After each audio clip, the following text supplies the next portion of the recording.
Today I'm sharing my top 21 favorite DIYs of 2021. I'll be showing you everything from a kitchen renovation to high-end dupes, thrifted makeovers, and even seasonal decor. So let's get started with number 1. I love decorating with mirrors. They are timeless, they are classy, and they also reflect light back into the room. The shape of this mirror is so on trend right now. I have seen them all over Pinterest, all over the internet. However, if you want to buy one, you're going to have to pay for it because they can get really expensive. So I was thinking, how could I find one that's affordable? And I thought, you know what, I'm going to hit up my local thrift store, and so that's what I did. They had a huge variety of mirrors there. I rummaged through and I came across this gorgeous mirror. And it only cost $15. Yes. Now, the brown color, it definitely needed to be changed, and I knew that, but the shape was perfect. The transformation started with a good washing. I scrubbed it and got all the dust and debris off of it, and then I dried it completely. I got out some butcher paper.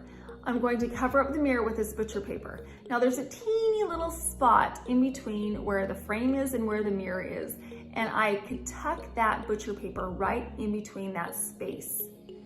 It's a much better option to use the butcher paper because I know it's underneath every single part of that frame, as opposed to, say, blue painter's tape, because I don't know about you, but sometimes I put that stuff on and it's uneven and then I'll actually get like a line. So the butcher paper worked wonders. I did use the blue painter's tape to adhere all of the pieces of butcher paper together. Once everything was thoroughly covered and protected, it's time to paint it. I'm using this Rust-Oleum Gold Metallic Spray Paint. I love this spray paint. It is a perfect shade of gold. I use it all the time, and you can buy it at Walmart or at Lowe's or Home Depot. I began to spray the paint on the frame. I did a light coat around all the sides of the mirror. I let the first coat dry for about 30 minutes. And then I did the second coat. I repeated this process. And one way to make sure that you get a good even finish is to stand about 1 to 2 feet away from the piece and to move the paint constantly, to move that spray paint, to move it around constantly so it evenly adheres to the frame. Once it was completely saturated in the paint, I let it dry for an hour. Then I simply removed the butcher paper and the painter's tape, and it revealed a brand new, refreshed mirror. I hung it above my mantle right here, and I love the way that it reflects so much light back into the room.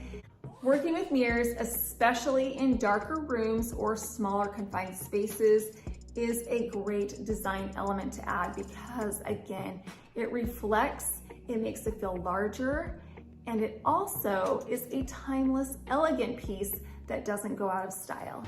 And for $15 plus a can of spray paint, I was able to transform this mirror into something remarkable.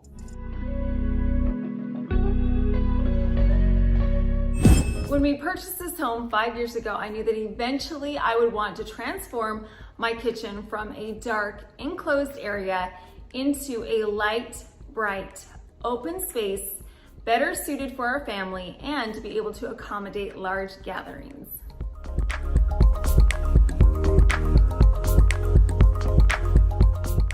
The bones of this space are fantastic. I love the size, and all of the windows in this space bring in a tremendous amount of light. The literal elephant in the room that was blocking the kitchen from being a lot more light and bright was the wall. This wall separated the kitchen from the family room, and it caused this space to feel cramped, enclosed, and dark.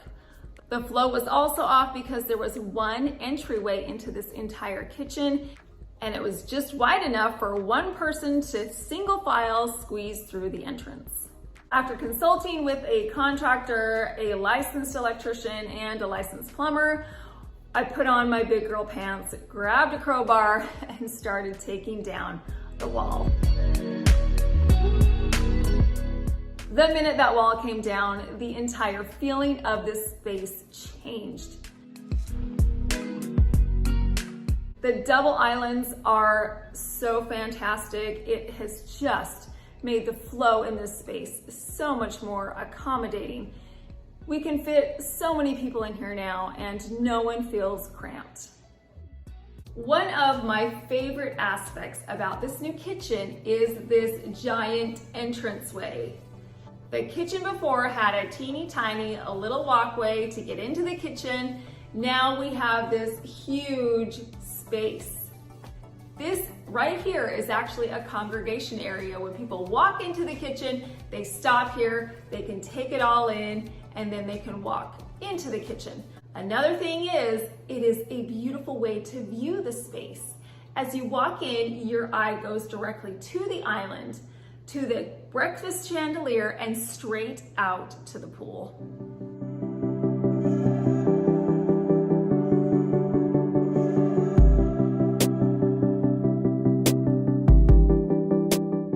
This center island is a dream. It is absolutely huge. It is over 9 feet long. And let me tell you, I just had my first party and we had over 40 ladies here. It was perfect. I put a huge spread of all kinds of tasty food and people were able to get on either side of the island. The flow during the party was absolutely fantastic. People could come in and out of the kitchen so easily. And while they were here getting their food, they didn't miss any of the excitement over there. Why? Because that wall was down. So I just cannot wait to do more entertaining in this space, especially with this island. And finally, I decided to go with 2 pendant lights above the island to bring in extra light. I love the lantern look of these. They're oversized, which is great for this space, and it draws your eye in while giving off a lot of light. These tall cabinets are one of my favorite features about this kitchen. If I run a large cabinet all the way to the ceiling with thick crown molding at the top, it would be beautiful. And it's something original. I don't see that very often. And so this is a beautiful piece that is really a standout feature in this kitchen. The centerpiece to this entire kitchen is this hood. I kept the lines clean to coordinate with the rest of the cabinetry. I love the size and the scale of this hood. Took it all the way to the ceiling, and it really is a beautiful focal point for this space. The backsplash is like the little black dress of this space. It's a gorgeous neutral backdrop that really makes everything else shine. This tile is from Floral Decor, and I have a video where I did the selection process and how to install it. I ran this marble tile from the countertop all the way to the ceiling to make this space feel large. So I am absolutely in love with the finished product. Was it a lot of work? Absolutely. Did I want to quit? Several times. I thought it was crazy, but at the end of the day, I wouldn't change it for anything. It was definitely all worth it. I now have a beautiful space that I can call my own. I am so excited to start decorating the space for the changing holidays and seasons, so make sure you're subscribed so you don't miss any of those decorating ideas. We had to start off with a mirror, obviously. Now, I got this hanging mirror at the Dollar General. I tell you, that place has some really great options for home decor at an affordable price. As you can see already, it was $5, but that is a great price for this beautiful gold hanging mirror. To turn this into a tray, I needed to remove the hanging chain. So I got a pair of pliers and I just wiggled out the chain from each side of the mirror. To create the feet for my tray, I'm actually going to be using some wooden doll heads. Pretty random, right? It's pretty unconventional, but I used them on a clock makeover. I purchased a bag of 7 and there were 3 left over. I got this bag of wooden doll heads at Michael's. It sounds silly even just saying them, but they work great. I took my wooden legs outside and I sprayed them in a Rust-Oleum Gold Coat spray paint. I sprayed all along the edges and the top to make sure that every little part of the feet were covered in the gold paint, and then I let them dry completely, which took 30 minutes. I first measured out where I wanted the feet to be on the tray, that way they were evenly spaced out. Once I had the location, I got some clear liquid nails. If you don't have liquid nails, you could use some E6000 or some Gorilla Glue. So I took the clear liquid nails, I added a dab to the flat side of the wooden foot, then I placed it on the back of the mirror.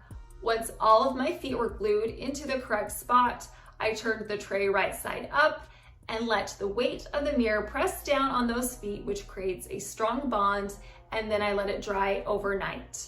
I thought it would be fun to add a vinyl detail to the top of this tray. I created this decorative border on my Cricut Maker.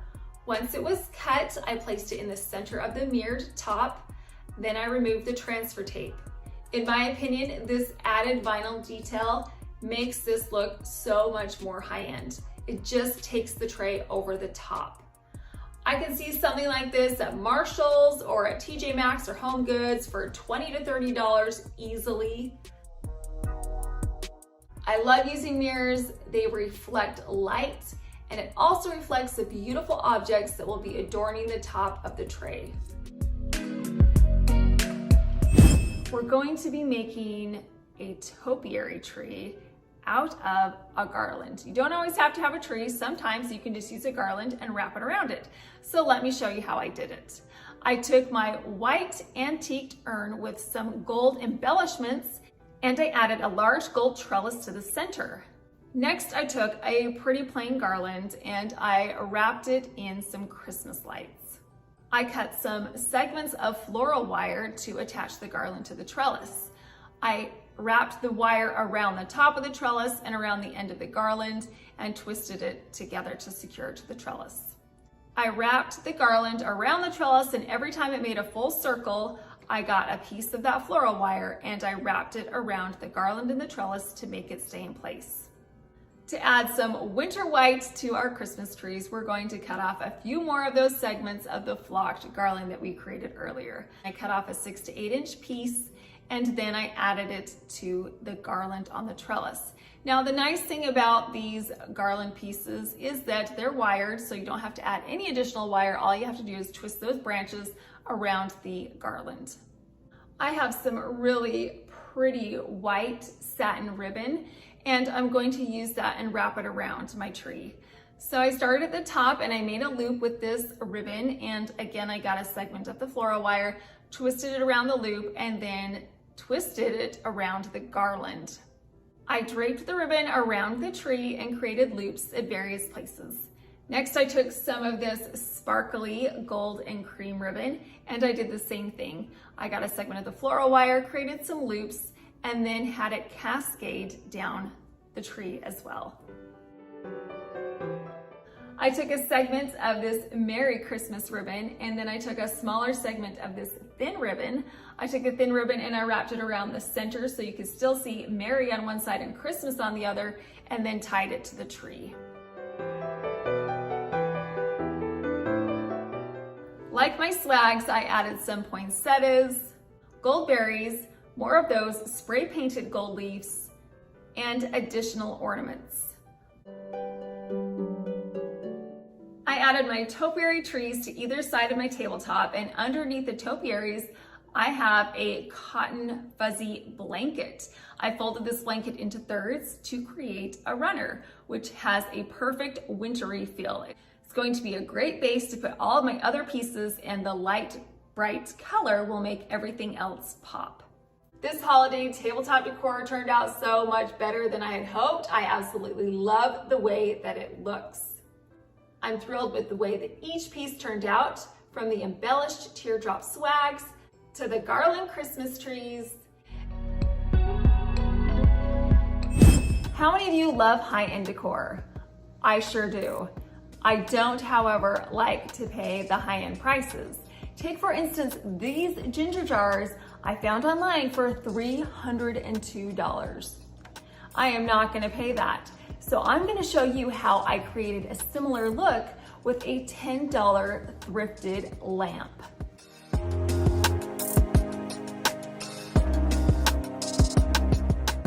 My lamps are from my local thrift store. They had a huge variety there. The prices ranged from $7 to $10.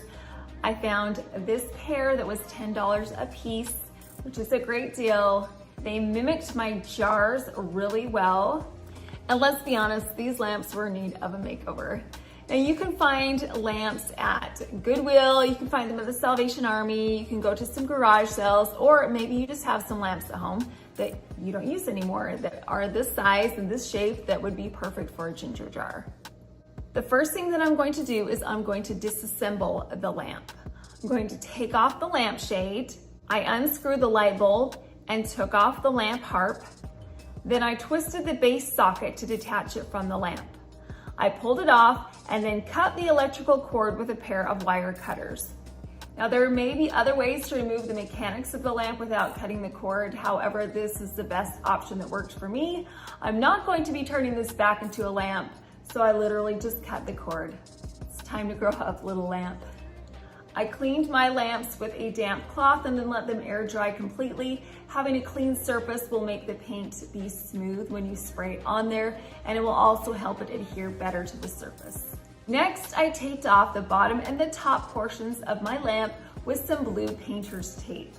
I did this very carefully, making sure that each part was taped off because I didn't want any of the white paint to seep onto these areas. I repeated the process of taping the top and the bottom with my second lamp as well. I'm painting this center portion of my jar with some white Rust-Oleum spray paint. I sprayed an even coat lightly around the entire lamp. The key to getting a smooth finish is to make sure that you're about a foot away from what you're spraying and that you're constantly moving. I moved on to my second lamp and I did a base coat of paint on that as well. After I was finished, I let the paint dry for about 30 minutes. And because the color underneath was so saturated, I didn't want it to bleed through the white, so I decided to do a second coat. I repeated the process of spraying the paint evenly around the entire perimeter of the lamp. Then I moved on to my second lamp. I repeated the process of spraying a second coat, and then I let them dry completely, which took about an hour.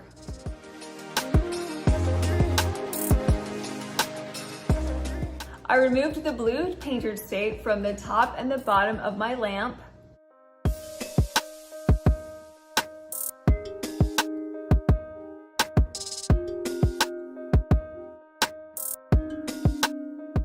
Now the original color of the top and the bottom portion of the lamp, it was okay, but I really wanted it to be a lot more saturated in that gold color. So I used the same metallic paint that I used in so many of my projects. I just love this color. I purchased this at Michael's and I got a paintbrush and I painted on this paint onto the bottom and the top.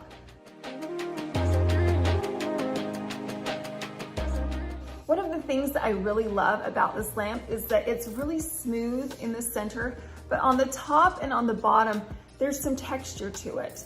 So as I was painting, I really enjoyed seeing all of the texture and the bumps on the top and the bottom portion of this. The contrast between the smooth and the bumpy is going to be such a nice detail in the finished look of this ginger jar. After I'd finished the first coat of paint, I let it dry for about 30 minutes, and then I came back and I did a second coat of paint to make sure that it was really saturated in that gold.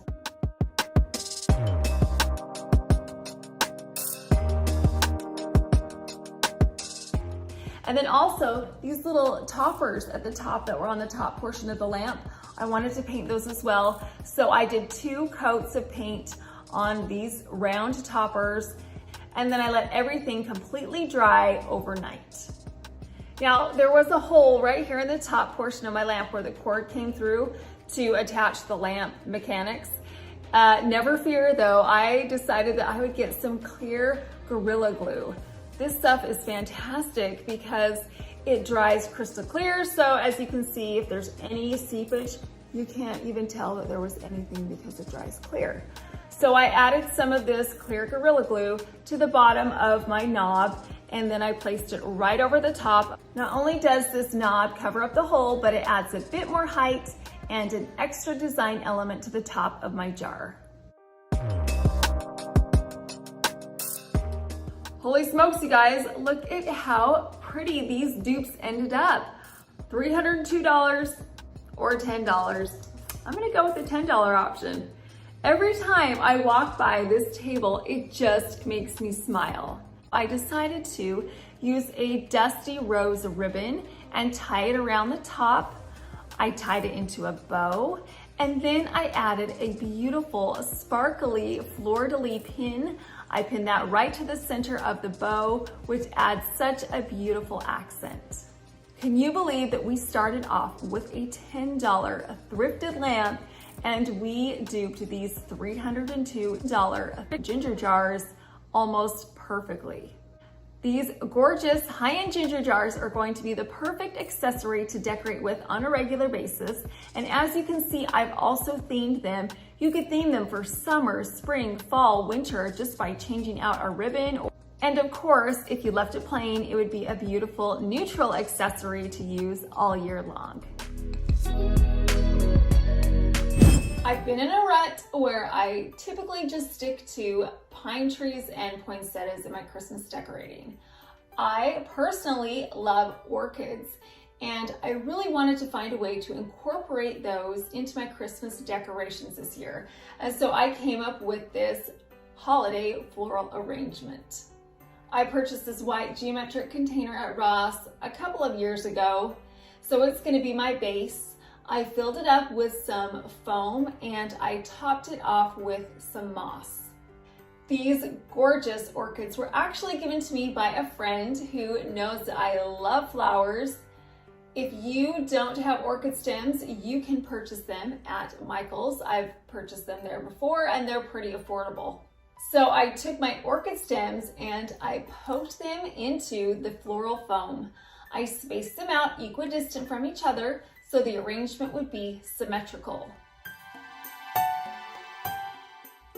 In order to give some stability to the orchid stems, because they're super floppy and we want them to be able to stand straight up, I'm going to get some sticks.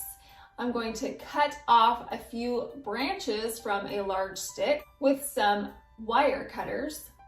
I'm using these particular branches because they look Christmassy to me, but in the past I've also used some wooden dowels, so you can use those too. I took these stems and I placed them right next to my orchids. To tether the orchid stem and the branch together, I'm going to be using some really pretty champagne gold ribbon that I purchased at Michael's. I took a segment of the ribbon and I wrapped it around the orchid stem and the branch.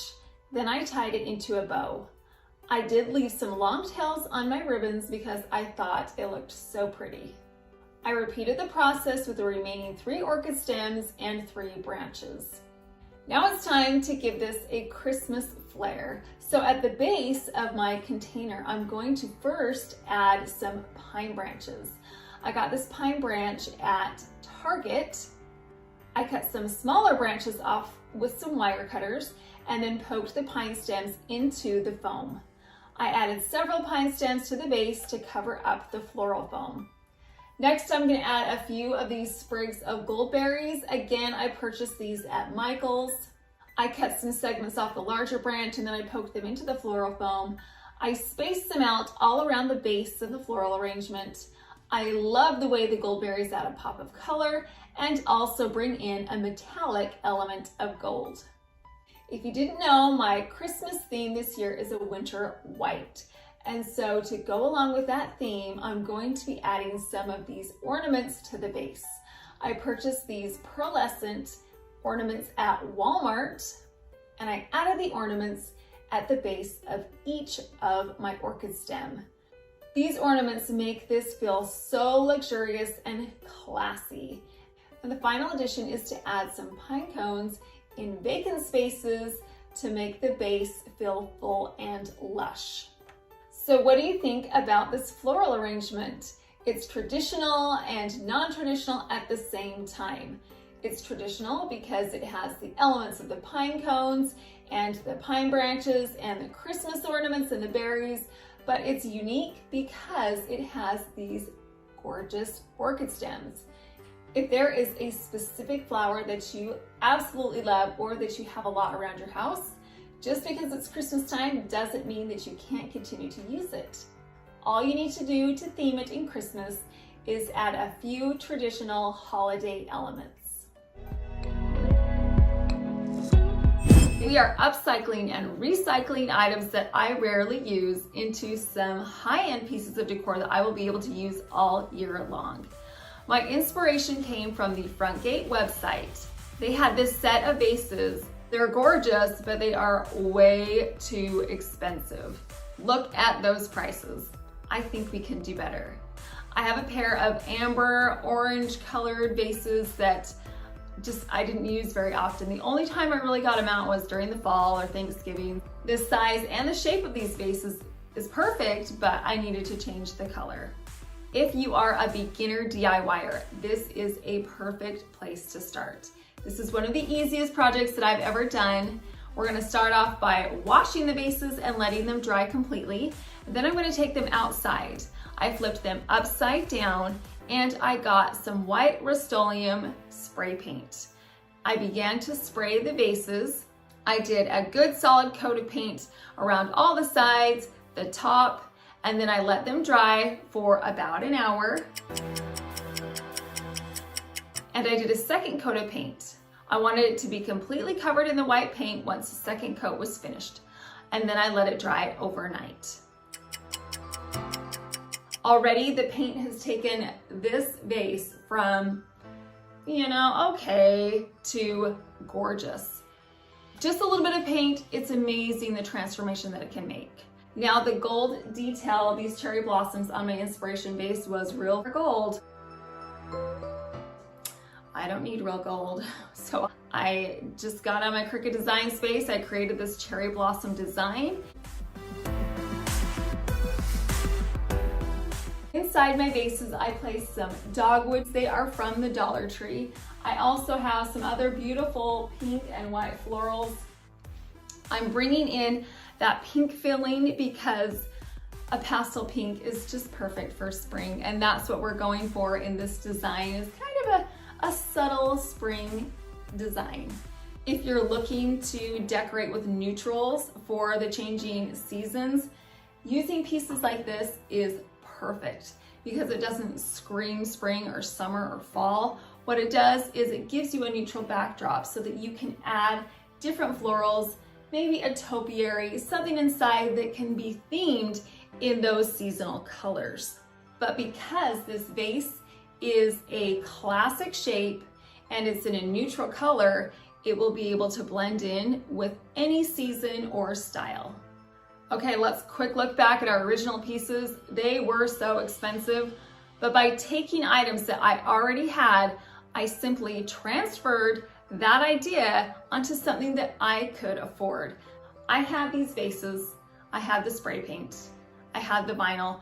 So for me in this project, this transformation cost me $0. You could get a vase at a thrift store, you could go through your closet, spray paint it white, add either a detail like this or one that you love, and you would have a beautiful high-end piece that you could use all year long.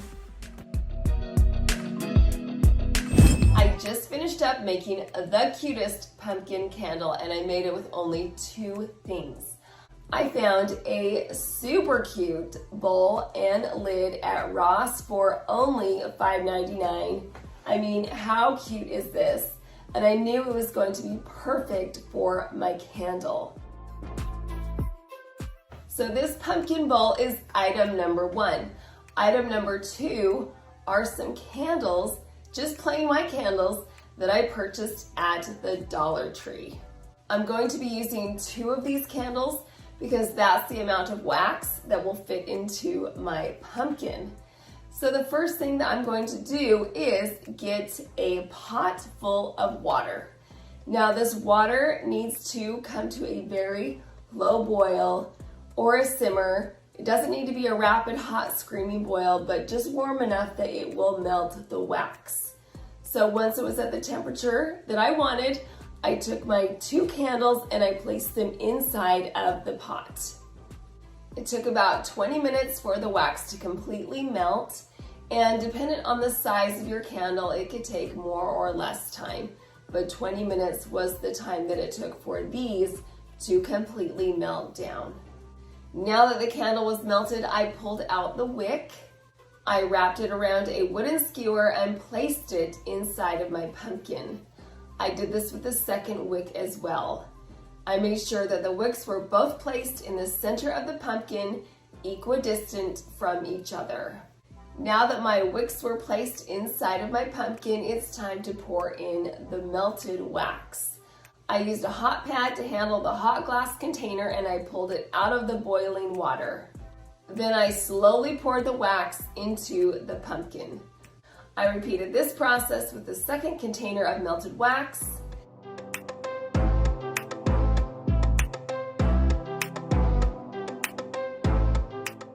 Now we just wait for the wax to cool down and solidify. It took a couple of hours before I felt like I could handle the container safely. So let it dry for a little while, a couple hours should do the trick.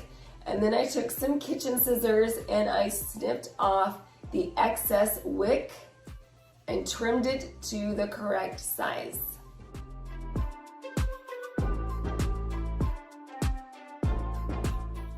And that's it. How easy was that? Now you could add some essential oils or some kind of scent to your wax if you wanted to. I didn't have any fun fall scents, so I just left mine plain. But I feel like my whole candle making world has just been opened up by doing this project.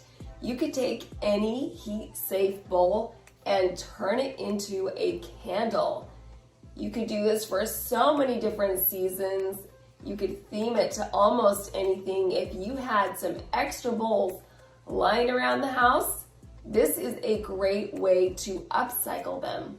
And how affordable was this? I spent $5.99 on the pumpkin bowl and $2 on the wax.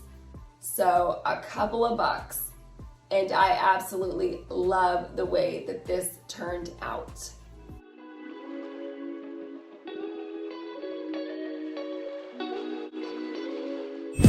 I've had this iron fireplace screen for probably about 10 years now, and it too needs a refresh. It has some gorgeous scroll detailing on it and some really pretty elements, but you couldn't really see them because it was monochromatic. I'm going to brighten up this screen and make these iron details pop by using that same Rust-Oleum spray paint that we used on my mirror up above. The first step is to give it a good washing, and then I let it dry completely. Now, instead of using the butcher paper on this screen, I'm going to use copy paper because there's no way that I'd be able to tuck in all of that butcher paper in here. But the copy paper, since it comes in smaller pieces, I could just slide that right underneath the scroll work. And then I secured all the pieces of the copy paper together with some blue painter's tape.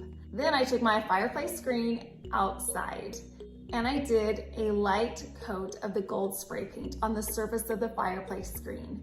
I make sure that I got the sides, the bottom, and the top. Once I was finished with my first coat, I let it dry for about 20 minutes. Then I came back and I did the second coat.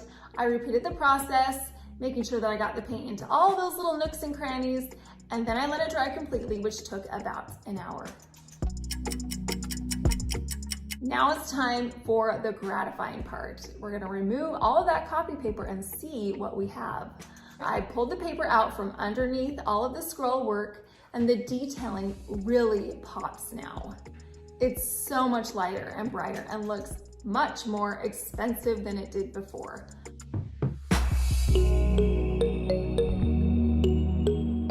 The only cost that went into this project was a can of spray paint, and I didn't even use the whole thing, so let's say 3/4 of a can of spray paint. So a couple of bucks. And look at how fantastic this fireplace screen looks now. It's amazing how a simple color change can completely transform a piece.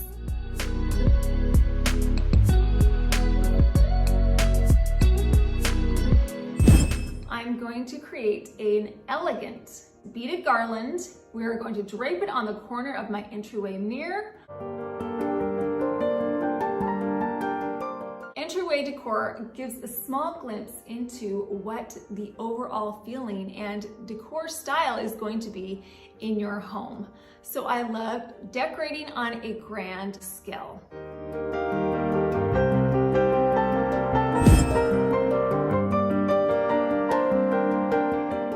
To emphasize that grand feeling, we are going to start off at the tippity top of this mirror, and we're going to make a garland and drape it over the top. I began by placing some command hooks above the mirror, one on either corner of the mirror.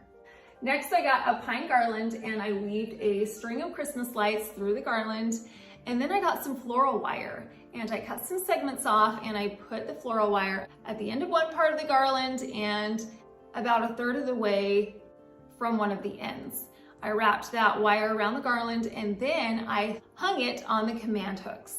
So I took the end of the gold beaded garland and I wrapped a pine branch around the end. I made a small dip in the garland and then attached it back up to the pine garland about 2/3 of the way across the top garland. I made a second dip and attached it to the top corner. I created several rows of beaded garland dips to create a luxurious, sparkly design.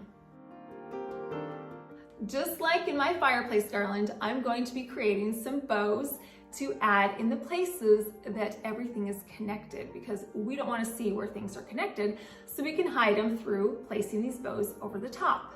So I created these bows and I placed them right where the gold beaded garland connects to the pine garland. Then I added a variety of poinsettias, some gold berries, gold and crystal gems, and hung them by the fishing lines so they look like they're floating. And then, of course, a variety of ornaments. I can't even tell you how much I love this garland. It is so striking. It draws your eye upward and it makes this foyer space feel grand.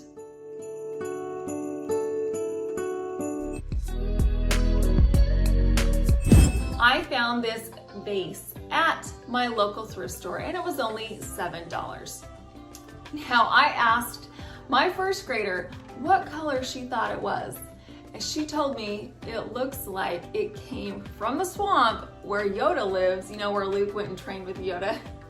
It looks like it came from that swamp. So that's not really what I'm going for in my house, the greenish brown swamp color. So we're gonna go ahead and change that. We're gonna do it with some white Rust-Oleum spray paint.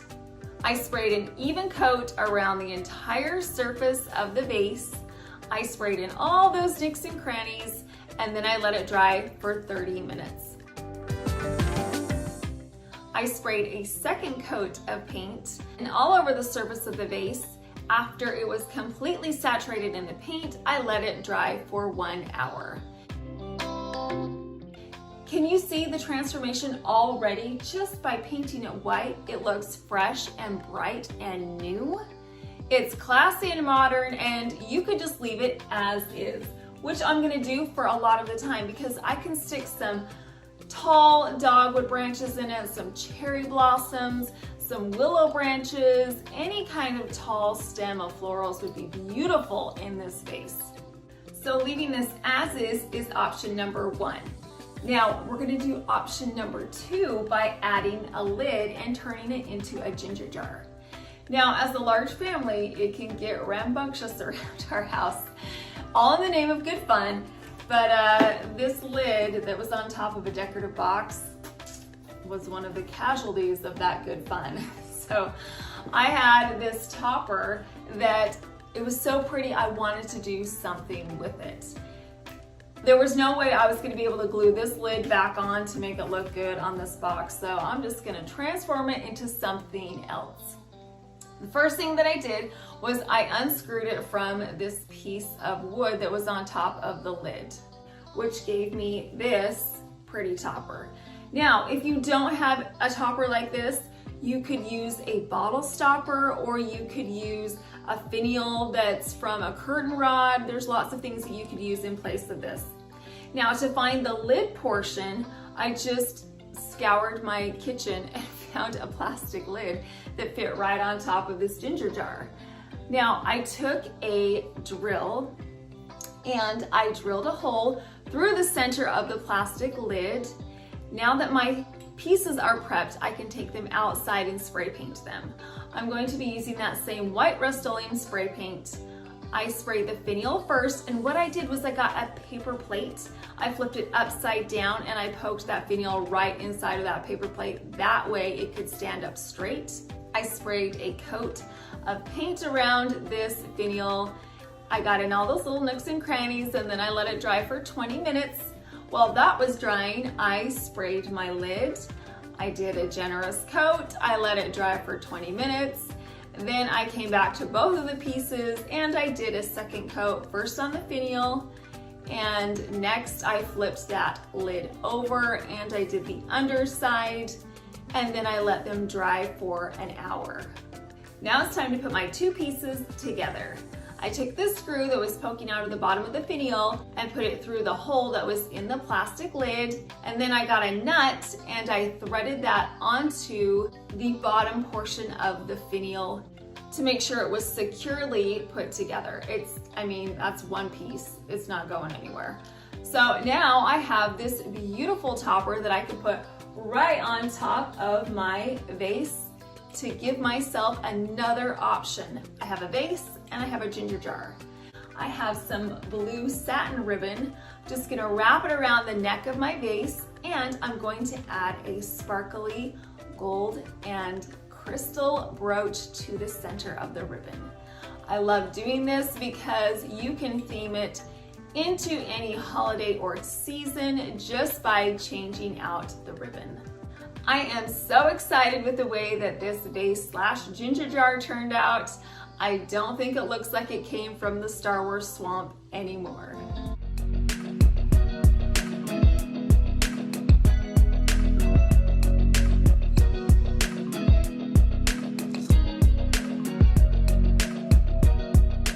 I have seen some beautiful floral arrangements in pumpkins this season, and I wanted to create one for myself. The problem was I didn't want to use a fresh pumpkin because I wanted the arrangement to last all season long. So my solution was to find a pumpkin soup tureen to replace a fresh pumpkin. This was such a great find. I found it at Ross, and I don't need the soup ladle right now, so I'll just put that off to the side. Inside of my pumpkin tureen, I'm going to start off by putting some floral foam. Now, typically I do the tape grid method, but because we're going to be adding the lid later on, I need some foam in there so I can securely place the lid back inside. The florals that I'm using are from a variety of different places. I got some at the Dollar Tree, I got some at Michael's, and also at Hobby Lobby. One of the things that I'm going to be using are these little seed pod things. I remember them from the 80s. My mom had some flower arrangements and I would always pull them out and use them as maracas, shake them around. So they are fun to play with, but they're not the prettiest botanical. So what we're gonna do is we're gonna spray paint these little seed pods gold. I got some gold Rust-Oleum spray paint. I took a plastic cup and I poked the stems into the cup so they would stay upright. I sprayed these seed pods thoroughly and then I let them dry for 20 minutes. Now it's time to add my gorgeous flowers to my soup tureen. So I just simply took my flowers and I added them sporadically into the foam. I made sure that I spaced out the colors so they weren't touching each other. You don't want a big burgundy flower next to another big burgundy flower. So I spaced them out according to color and size. Once all of my flowers were in place, I took those gold seed pods and I placed them evenly in the front. So now what we're gonna do is we're gonna place this pumpkin lid on the top because I just love the way it looks. It's another fun element, so I really wanted to add it to this arrangement. I took some floral foam and I pressed it into the lid so that it was really tight inside. Next, I have 3 wooden skewers. I took some wire cutters and I trimmed the wooden skewers down to size and I placed them into the foam. Then I turned that pumpkin lid around and I placed it inside my arrangement. I pressed it into the floral foam.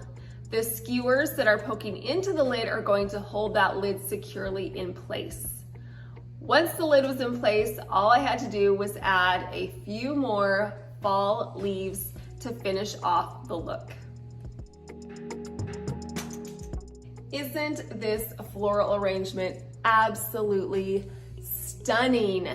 I am so excited to have this out all fall season long. And once Thanksgiving rolls around, all I have to do is wash it out and get that soup ladle back out and I can put some food inside. So it's a piece that's going to be doing double duty for me. So let's break down the cost on this. We'll talk about exactly how much I spent. So the biggest cost was the soup tureen.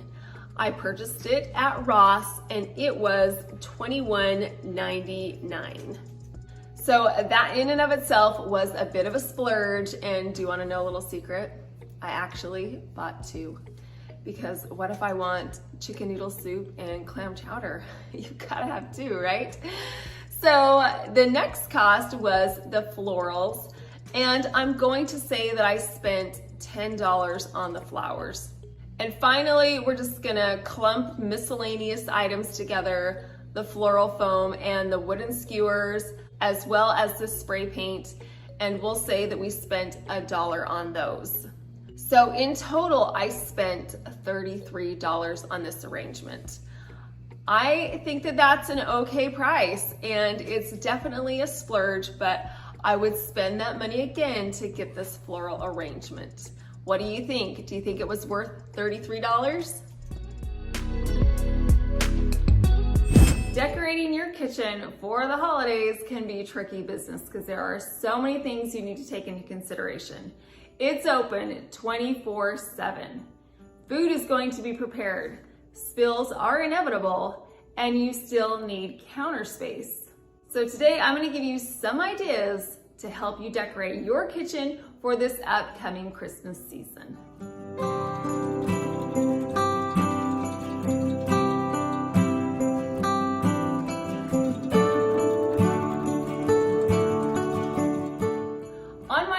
I created a bottle brush tree forest. I rounded up several varieties of bottle brush trees from a few different stores. I purchased some at Home Goods, I got a few at Five Below, I picked up some at Target, and the green bottle brush trees are from the Dollar Tree.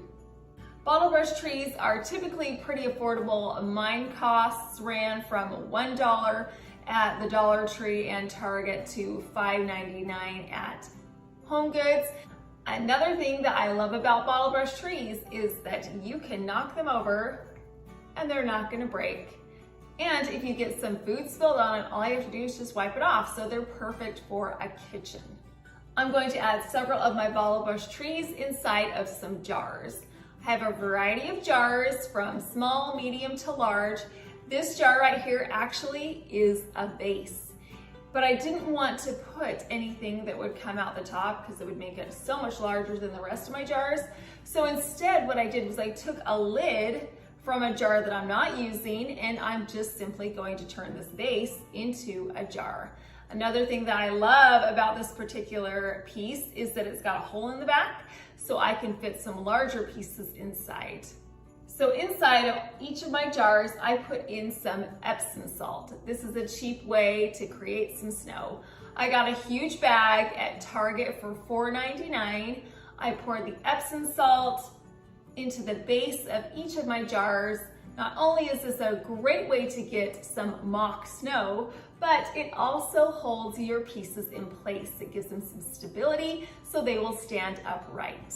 Inside of this large jar, I'm going to add, of course, the trees, but I also found this antique Santa at a thrift store. He's from 1986 and he only cost $4.99.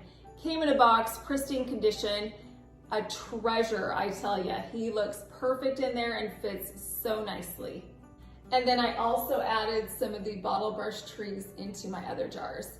The trees that I did get were pretty monochromatic in the whites, the creams, and the golds. And then the dollar trees were my pop of color. Those were the green. So I really like the monotone look that each of these trees bring to this space.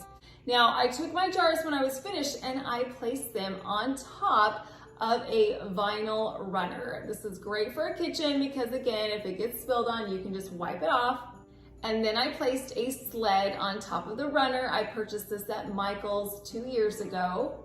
I placed my large jar on top of the sleigh, and then I added a few more bottle brush trees, and then I placed a Joy Noel sign. Again, this is from Michael's. I put that in the front. To the side, I placed my medium and my small jar with the bottle brush trees, and then I had 2 leftover trees, and I placed those at the base on top of some marble coasters. The final addition that I'm making to my jars is to add a ribbon with some long tails. This is going to coordinate with the ribbon that I used last week as I placed it on top of the cloches that went over my nativity. I also had ribbons with long tails on my orchid flower arrangement that is sitting so beautifully on my breakfast room table. So I'm going to coordinate all those long tails into this. I simply tied this ribbon around the top of the jars and left some long tails. This is a super easy way that takes no skill to add a bit of drama to your piece.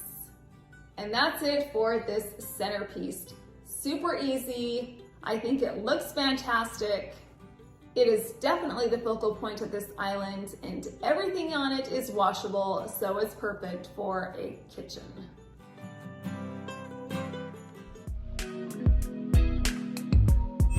Do you ever update a space? Absolutely love it, and then look around and just feel dissatisfied with everything else that's surrounding you? Well, that's what happened to me. Kitchen makeover, beautiful. Turned my eye and I saw this breakfast room and it needed a transformation. This space wasn't bad. I like it. I love the table that I bought, but the chandelier was too dark for the space. Now it was black. It was very traditional. So we're gonna start with that and we're gonna swap out our light fixture. A light fixture is an easy way to update a space. The light fixture I chose, I had been eyeing for months, and I just kept my fingers crossed it would go on sale, and finally it did. So I jumped at the chance and I purchased this gorgeous chandelier. When it arrived, it showed up in 3 huge boxes, and I was like, what have I gotten myself into? But luckily I had my parents who were willing to jump in and help put it together.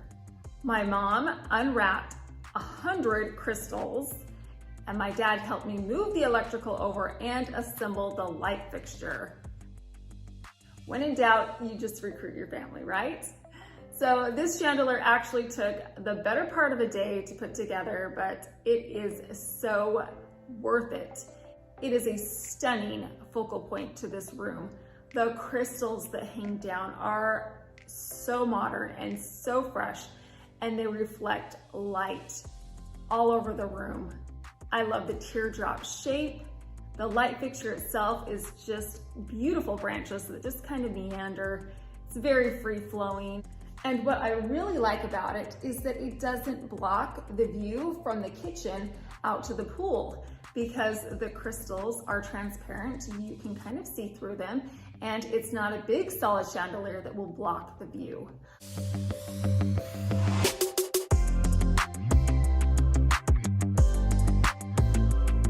This is a space that I am definitely proud of. I just love it.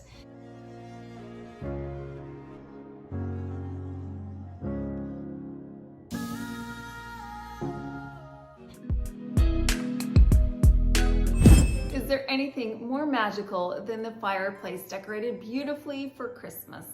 The twinkly, sparkly lights, shiny ornaments, and the hope of Santa coming down the chimney on Christmas Eve.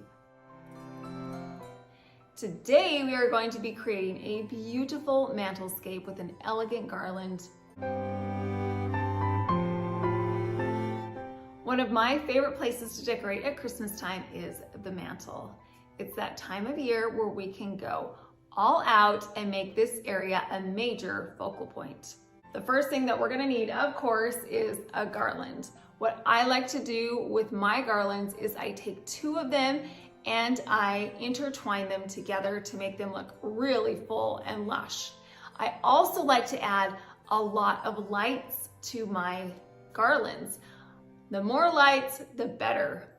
So the first thing that I needed to do was add some command hooks. I put one on either side of my mantelscape, and then I also got some floral wire and I wired it around the garland on either end so that I could attach the garland to the command hook.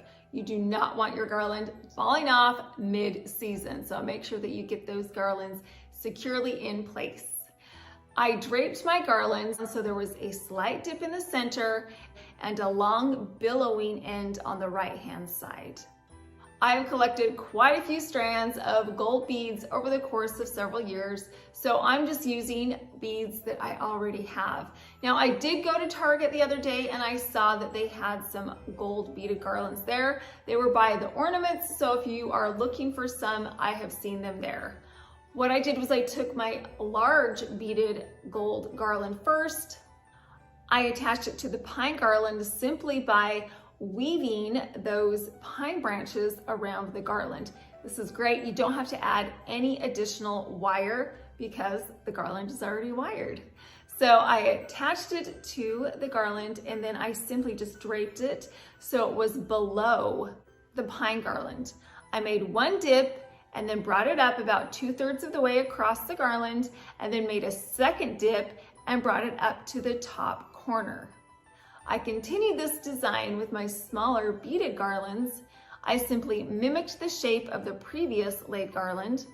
Again, I just used those pine branches to hold the garlands in place. I added several strands of garland to create this draped design. I love that it looks like an elegant layered necklace. Can't you see something like this draped across the neck of an elegant lady? It's just very Gatsby-esque to me, and I just love the way that it looks. Now that my garlands are hung, we have 3 distinct areas where everything was attached. Now, I don't want to look at where things are attached, so we're just gonna hide it. And we're gonna do it with some bows. I created some bows out of some thick white satin ribbon and then also some sparkly gold ribbon. I tied them into a bow and I placed these bows in the areas where the gold beaded garlands were connected to the pine garland. Next, I took one of these white snowflake ornaments and I took a thinner piece of satin ribbon and I threaded it through the ornament and then I tied it around the bow. Again, I'm leaving long tails all throughout my decor. I love the way the long tails look on the ribbon. It's just so elegant. Next, I took some gold and white poinsettias and I placed those above the ribbons. The poinsettias help to draw your eye to these specific areas, and it also helps cover up all the areas where everything is connected.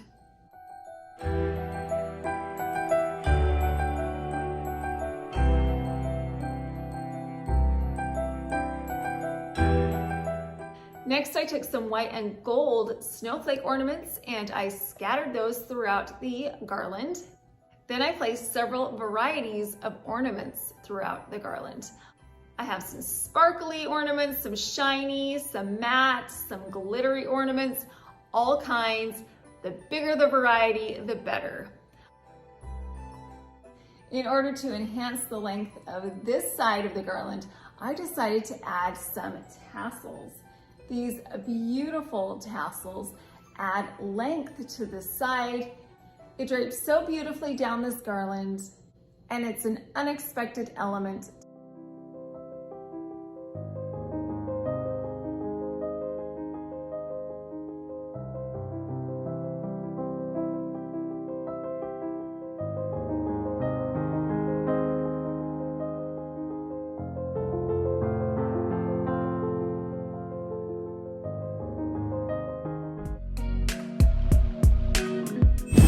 going to purchase a piece at Home Goods and use it to recreate a much more expensive piece that I saw online.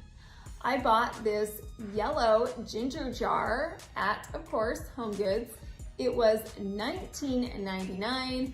I absolutely love the shape and the size of this ginger jar. It's not too big, it's not too small, it's just right, and it has the perfect amount of detail.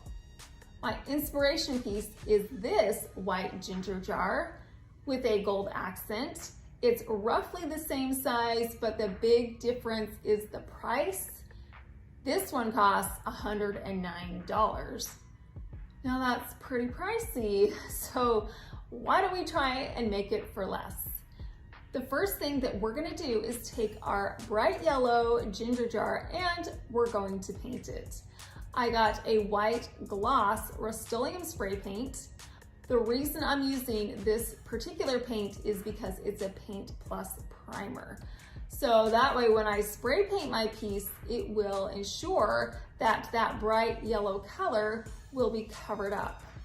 So once the jar and the lid had been completely covered in the first coat of paint, I let it dry for 1 hour.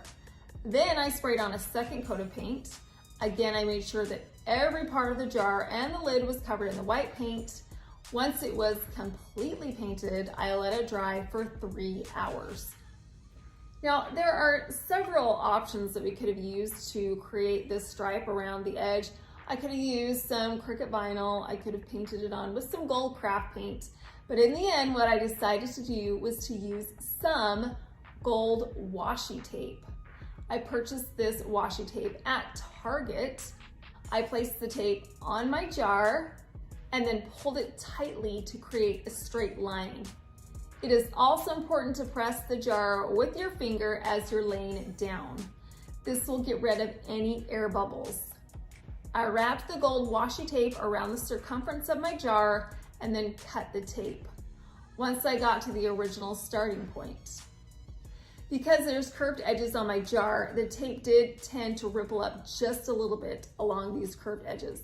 So my solution was to take my Cricut scraper tool and to press the air bubbles out of the corners.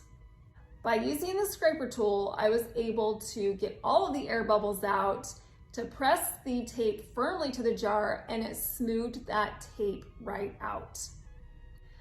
Done. Easy. Look at how fantastic this jar looks now that it's white and gold. It will be able to act as a gorgeous accent piece on several displays and easily be incorporated into all of my seasonal decorating.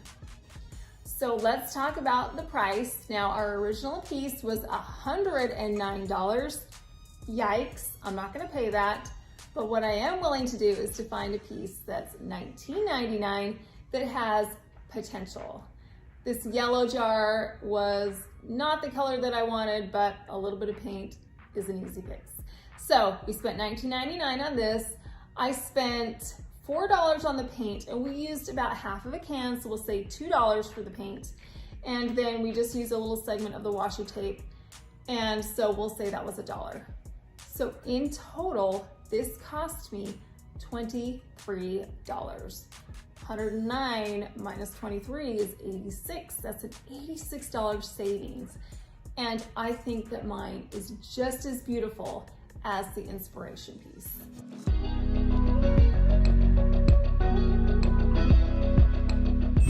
Now, so many stores already have out their summer decor, and I saw this train cloche at Walmart.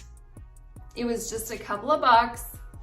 Now, don't get me wrong, I like toucans, but I don't like decorating with toucans, especially when they are in the vibrant Fruit Loop color.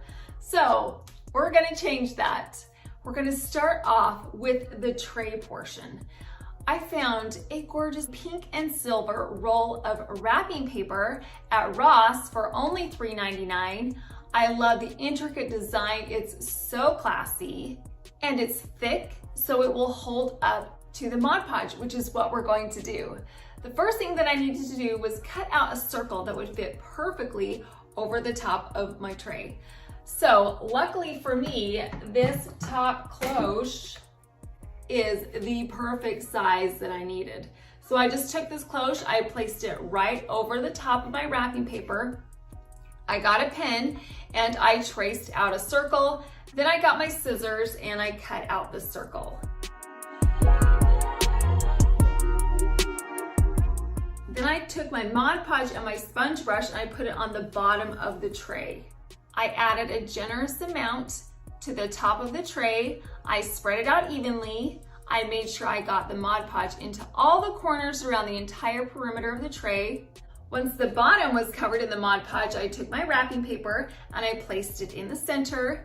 Then I got my kitchen scraper and I pressed the paper firmly to the tray.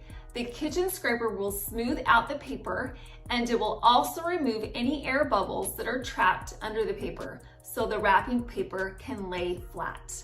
Typically at this point, I will let the first layer of Mod Podge dry for about 30 minutes, but because the wrapping paper was so thick, I felt like I could move directly on to adding the top layer without ripping it.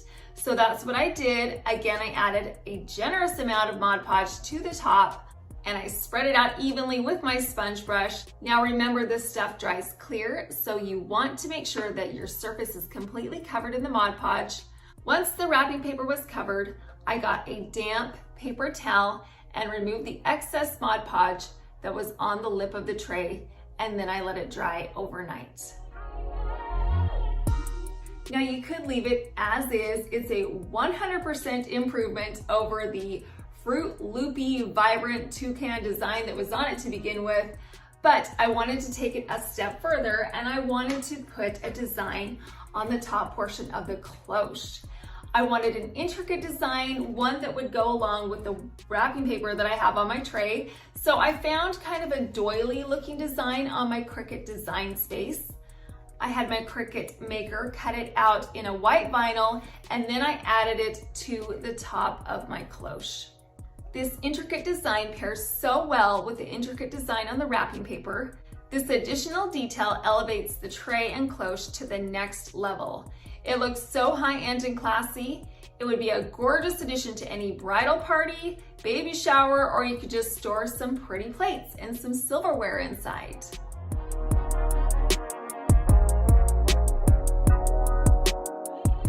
So goodbye toucans, hello timeless elegance.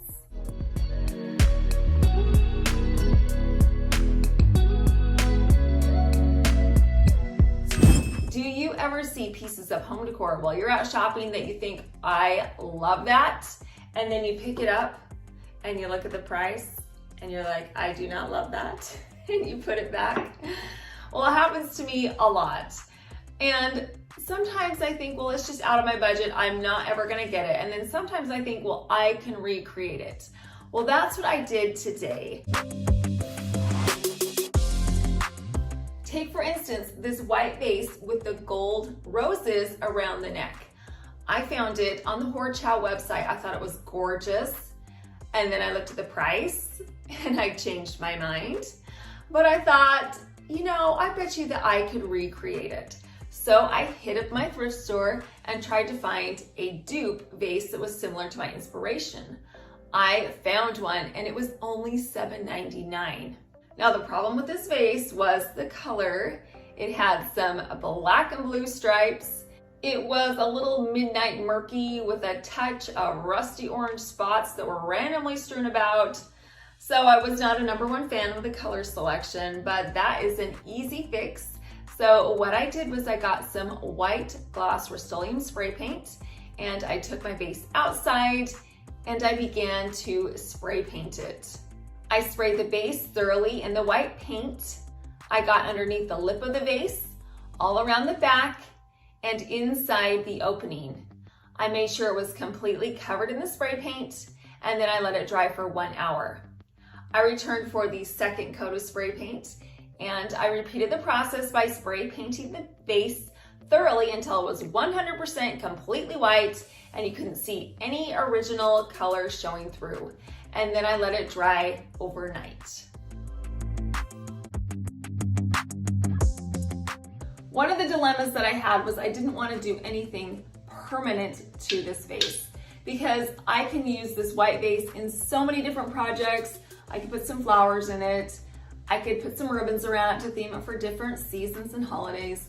So I wanted to do something that was semi-permanent. My solution was to get some Dollar Tree roses and spray paint them gold. I took my roses and I pulled them off the stem until I had 10 roses. Then I got 2 foam plates and several skewers. I flipped those foam plates upside down. I snapped the wooden skewers in half and I pushed the sharp end into the bottom of the roses, then poked the bottom of the skewer into the foam plates. This way they could stand upright and wouldn't tip over, so I could paint around each rose. The paint I'm using is that Bright Coat Gold Rust-Oleum spray paint. I sprayed around each one of the roses. I got inside the petals really well, so every part of the rose was covered in the paint. Because the roses are on the skewer, I was able to rotate them easily so I could get around the entire rose. I continued to spray each rose until they were a gilded gold color, and then I let them dry for 1 hour. To attach my roses to the neck of the vase, I'm going to be making almost like a collar or like a necklace. I got a piece of Velcro and I wrapped it around the neck of the vase until I got the length that I needed. Then I got a pair of sewing scissors and cut it to size. I removed this sticky protective layer over the top of the Velcro. Then I took my first rose, I got some hot glue and added a dab to the bottom of the rose and placed it on the Velcro. Between the hot glue and the Velcro, these roses are gonna stick doubly well. I just continued to hot glue each one of the roses onto the Velcro. I tried my very best to have my roses look similar to the inspiration piece, so I layered them on top of each other. Once each of my roses had been hot glued to the Velcro, I wrapped my collar around the neck of the vase. I think that this is a pretty good dupe. Let's go over the costs really quickly. The thrifted vase was $7.99. I used about half of a can of the white gloss Rust-Oleum spray paint. It was $3.98, so we'll say it was $2, and we're gonna round. I hope you guys are okay with that. It's just easier to do math that way. The roses from the Dollar Tree, I needed 2 bunches, so that was $2, and I had the Velcro at home. So all in, it's going to cost me $12. By recreating this piece, we saved $613 over our inspiration piece. That is a bargain in my eyes.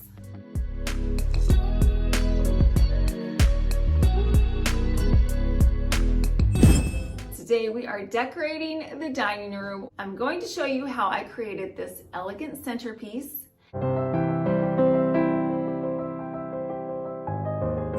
We're going to start off by making some topiaries that I'm going to put on the top of a large glass vase. I got a styrofoam ball from Michael's that I covered in pieces of pine garland. I got this particular gold beaded garland at Target. I took the end of the gold garland, placed a floral pin on the garland, and then pressed them both against the styrofoam ball to hold the beaded garland in place. Then I made a dip and brought it back up and adhered it to the styrofoam ball with another floral pin. Once I got back to the original starting point, I just began to do that same process again, only this time my dips were a little more shallow so that they would run along the top portion of my first row of garland. Once I was done with the second row, I started on a third. I did it the exact same way, using the floral pins to adhere the garland to the styrofoam ball as I went. Now, I like to cover up the mechanics of things. I don't like to see where things are attached. So I'm going to make some bows to put over the top of where the beaded garland is attached to the styrofoam ball. So I made a large white bow and I got a floral pin, placed it in the center, and then pressed it into the styrofoam ball.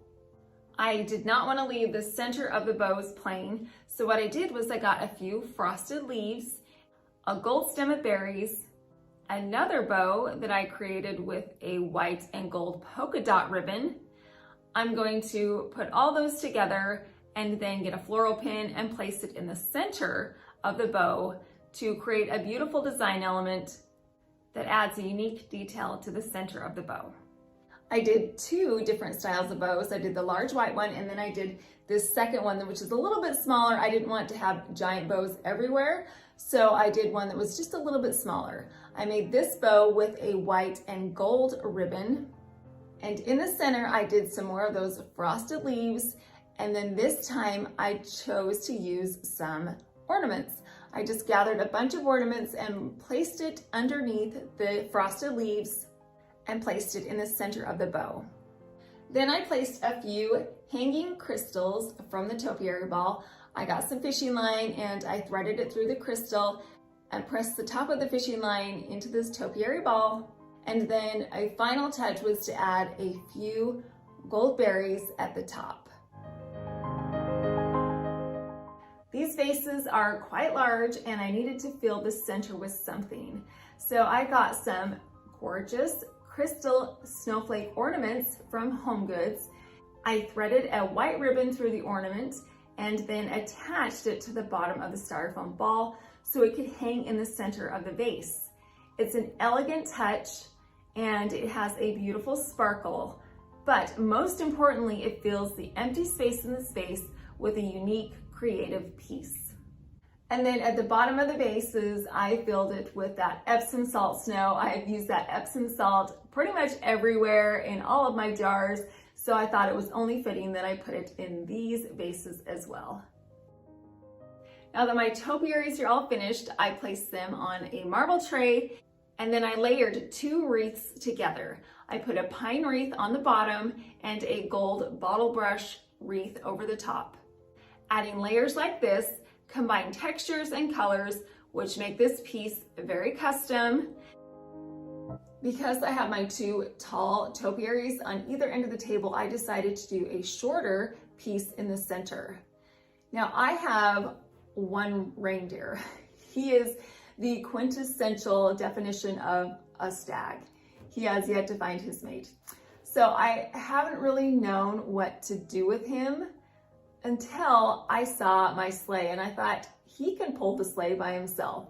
So the first thing I did was I took this sleigh and I put a bag inside, and if those boxes look familiar, it's because we created those last week on my Cricut Maker and I loved them so much that I decided to make a whole lot more in a variety of different sizes. I placed a few in the bag and they have even spilled out onto the ground. To create the reindeer harness, I am again using that gold beaded garland.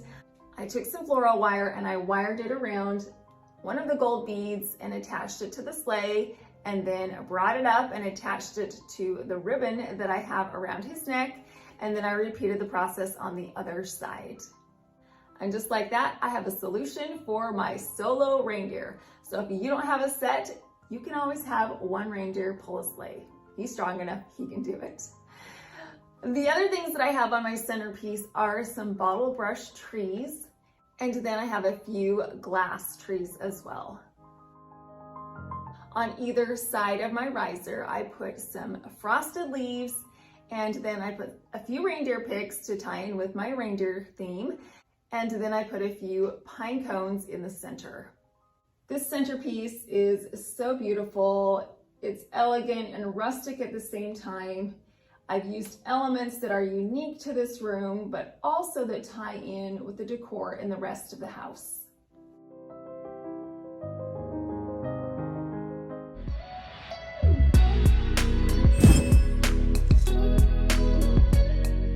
So now it's time to style our table, and we're gonna do it in an elegant way. I'm going to start off by adding a runner. I like adding runners or tablecloths or some piece of fabric. It softens the display. Next, I'm going to add these two marble trays. The first one is a round Lazy Susan. I purchased this at HomeGoods. And the second one is a riser that is from Target. Next, we're gonna add in some tall elements. On this side, I have a gorgeous urn that I purchased again at Home Goods. And on the second side, do you guys remember this? It was thrifted. And last week we used it as a ginger jar in our Christmas in July display. And this week I just took the lid off and now I'm using it as a vase. I love accessories that do double duty. In the center, I have some beautiful blue and white vases. And inside of all my vases, I'm adding some cream and pastel pink flowers. They are so cheerful and add elegance to the space. My final accessories are a beaded garland, and of course, you always have to have some candles.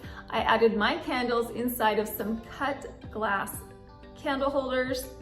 Candles bring displays alive and add a wonderful glow that you can't get any other way. This foyer makeover was just what this space needed. It is so much lighter and brighter and fresher in here now. The table transformation really elevated the entryway into a welcoming area. Find some pieces that you already have and give them a transformation.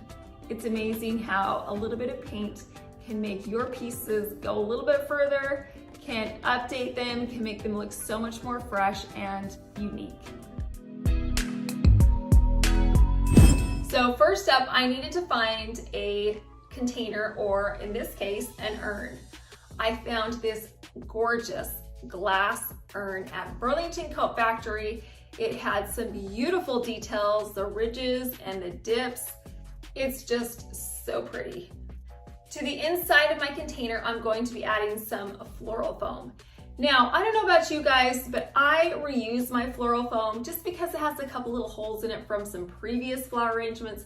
Doesn't mean it's useless. So I'm going to reuse a piece of foam that I already had. I'm going to trim off the edges and cut it into the size that will fit into my glass urn. Next, I got some moss and I spread it over the surface of the foam. I used some floral pins to secure the moss to the foam. I covered all of the sides, the top and the bottom of the foam until it was completely covered in the moss. Then I pressed the foam and moss into the glass urn.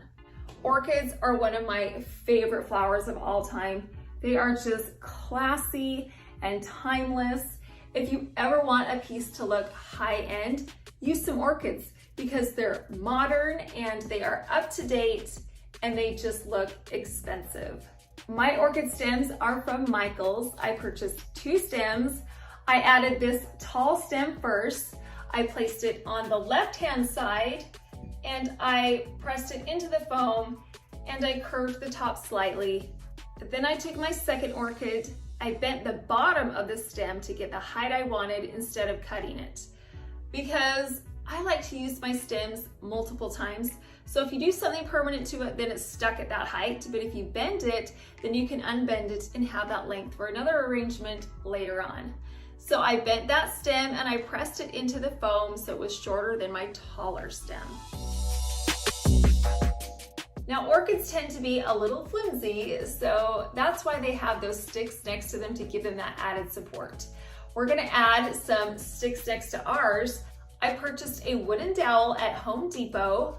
I'm going to paint it in a Rust-Oleum white gloss spray paint. I sprayed the paint thoroughly over the top of the dowel and the sides. Then I let it dry for 20 minutes. I twisted the dowel so the blank side is now facing up, and I sprayed that underside of the dowel until it was completely covered in the white paint as well, and then I let it dry for another 20 minutes.